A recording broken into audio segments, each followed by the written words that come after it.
নমস্কার, শুরু করছি আজকে। আমি অনিকেত চট্টোপাধ্যায়। আজকের শীর্ষক, বাঙালি আর তর্ক করবে না, বাঙালি প্রতিবাদ করবে না, বাঙালি প্রশ্ন করবে না। অমর্ত্য সেন লিখেছিলেন আর্গুমেন্টেটিভ ইন্ডিয়ান। সে এক প্রাচীনকালের কথা লিখেছিলেন। অনেক দিন ধরে ভারতবর্ষের যে তার্কিক মনোভাব, মানুষের যে জ্ঞান চর্চা, তাই নিয়ে লিখেছিলেন। তারও বহু আগে এদেশে পণ্ডিত লোকজন বসে তর্ক করতেন। মধ্যে যজ্ঞাহুতির সুপক্ষ মাংস, পাশে সোমরস। পণ্ডিত বলছেন, এই যে তখন থেকে ষাঁড়ের মতন চেল্লাচ্ছ ঈশ্বর ঈশ্বর বলে, তাও হে তুমি কি ঈশ্বরকে প্রত্যক্ষ করেছো, দেখেছো? হ্যাঁ, যে কোনো বিষয়ে মুনি ঋষিরা তর্ক করেছেন। ঈশ্বর আছেন নাকি না তা এক ধারণা। ঈশ্বর কি আমাদের মধ্যেই আছেন, নাকি ঈশ্বর স্রষ্টা, সৃষ্টি আলাদা এক সত্তা? তর্ক করেছেন সমাজের নিয়ম নিয়ে, খাবারের পদ্ধতি নিয়ে, পরিবারের নীতি নৈতিকতা নিয়ে, যৌনতা নিয়ে। হ্যাঁ, সব কিছু নিয়ে তর্ক। টেকেন ফর গ্রান্টেড কিছুই ছিল না।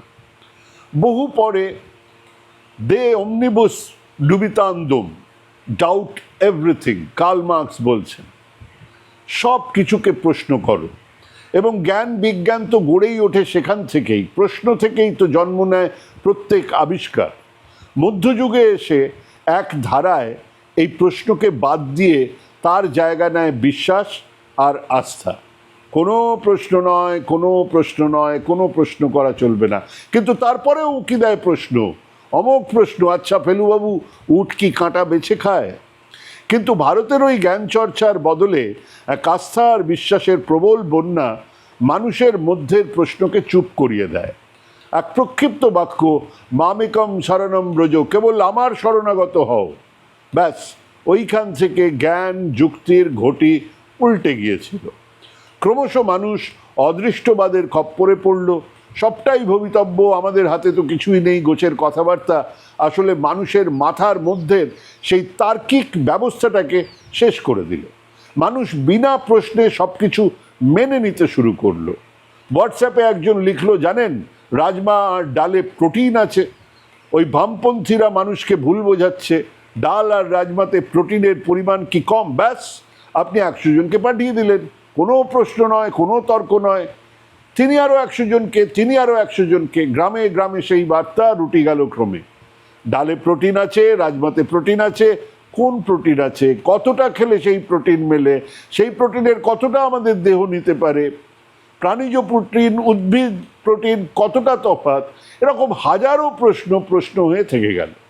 আপনার কাছে আস্থা আর বিশ্বাস সেই প্রশ্নের সামনে শক্তিমান সিমেন্টের দেওয়াল হয়ে দাঁড়ালো। এই যে প্রশ্নের মরে যাওয়া, এই যে এক অটল আস্থা আর বিশ্বাসের জন্ম নেওয়া সমাজ, তা তো সর্বত্র এক নয়। সভ্য দেশগুলোর দিকে তাকিয়ে দেখুন না, বেশিরভাগ বড় বড় বিশ্ববিদ্যালয়ে বিজ্ঞানের বিভিন্ন শাখার গবেষণা চলছে সারা দুনিয়ার আজগুবি ধারণাগুলোকে নিয়ে।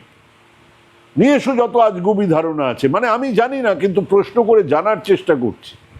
অধ্যাপকের বক্তৃতা শুরুই হচ্ছে, যদি আমি ঠিক বলে থাকি, মানে আগেই জানিয়ে দিচ্ছেন তার ঠিক না বলার সম্ভাবনাও আছে। নিজেই নিজেকে প্রশ্ন করছেন, বলছেন কোনো অজর অমর অক্ষয় নির্দেশ মেনে চলবো না। জ্ঞান সাধনার সেই চর্চা সেখানে চলছে। কাজেই A+B² ফর্মুলা সেখানে মুখস্থ করানো হয় না, করে দেখানো হয়, হাতে কলমে করে দেখানো হয়, যাতে করে কেউ ওই এক্সট্রা 2AB না খুঁজে পান। কিন্তু সেই চর্চা যেখানে বন্ধ, যেখানে লালমোহন বাবুরা জানেন কোনো প্রশ্নই করা যাবে না, সেখানে কি পরিমাণ অজ্ঞতা! একজন নারীর মেনস্ট্রুয়েশন, রজস্বলা হওয়াকে পাপ বলা হয়। জন্মের প্রথম শর্তকে পাপ বলা হয়। তা সমাজপতিরা শিখিয়েছেন, কিন্তু মহিলারা নিজেরাও অনেকেই তা বিশ্বাস করেন। কেউ বারণ করেনি, কিন্তু তিনি মন্দিরে ঢুকছেন না, কারণ তার দেহে পাপ আছে। প্রশ্ন নেই। তো ভারতের এই তার্কিক চেহারার এক ক্ষয় আমরা বহু আগে থেকেই দেখেছি। এক নির্বোধ বিশ্বাস আর আস্থা জন্ম দিয়েছে ঘৃণা, সাম্প্রদায়িকতার, ঘৃণার, অন্যায়ের। কিন্তু তার মধ্যেও সম্ভবত এক রেনেসা, এক প্রবল নবজাগরণের ইতিহাস নিয়ে বেড়ে ওঠার জন্যই বাঙালির মধ্যে সেই তার্কিক ভারত আরও কিছুকাল বেঁচে ছিল। সে প্রশ্ন করেছিল ধর্মকে, আচার বিচারকে। সেই কবে জাতের বেড়া ভেঙে চৈতন্যদেবের নাড়া দিয়েছিলেন বাংলার সমাজকে। সেই প্রথম সাম্যের কথা সহ্য হয়নি পাণ্ডা পুরোহিতদের, তাকে হত্যা করা হয়েছিল। ব্রাহ্মণ্যবাদের বিরুদ্ধে দাঁড়িয়ে রামমোহন বিদ্যাসাগর প্রশ্ন তুলেছিলেন। চণ্ডীদাস লিখেছিলেন, ধর্ম নয়, সবার উপরে মানুষ সত্য। রামকৃষ্ণদেব ধর্মের সত্য খুঁজতে গিয়ে কলমা পড়ে মুসলমান ধর্মকে বোঝার চেষ্টা করছেন। শিবজ্ঞানে জীবের সেবা করার কথা বলছেন। বিবেকানন্দ ধর্মের সার ব্যাখ্যা করতে গিয়ে সেই মার্গের কথা বললেন যেখানে সব ধর্ম একাকার হয়ে যায়। হ্যাঁ, সেই নবজাগরণের জন্যই সম্ভবত সারা ভারতের প্রবল ক্ষয় এর পরেও তর্ক, যুক্তি, প্রশ্ন বেঁচে ছিল এই বাংলায়। ছাত্র যুবরা এক হেঁচকা টান মেরে সমাজটার আগা পস্তলা ধরে নাড়াতে গিয়ে এক অকাল বোধনে ব্যর্থ হবার পরে গত 50 বছরে তার ক্ষয় আমরা দেখেছি। মার্ক্সবাদ সত্য, কারণ ইহা বিজ্ঞান মার্কা আপ্তবাক্য থেকে যা শুরু হয়েছিল, তৃণমূলের জামানাতে তা হ্যাঁ হ্যাঁ বলার সং হয়ে দাঁড়িয়েছিল। বাংলার বুদ্ধিজীবী তার্কিক বাঙালিরা প্রশ্নাতীত আনুগত্য দেখিয়েছে গত 15 বছরে। তার প্রশ্ন করার যাবতীয় অতীতকে ভুলে কোথাও এক ভয় তাড়া করছিল তাদের, স্থিতাবস্থা ভেঙে যাবার ভয়। অন্যদিকে ভক্তি আর উৎকোচ মানে প্রাপ্তির কথা তো আছেই। এবার সেই পালাও গেছে। অনায়াসে সুভাষচন্দ্রকে গুন্ডা বলে দেওয়া যাচ্ছে। বাঙালি তার রাষ্ট্রনায়কের এই অপমানেও মুখ খুলতে নারাজ।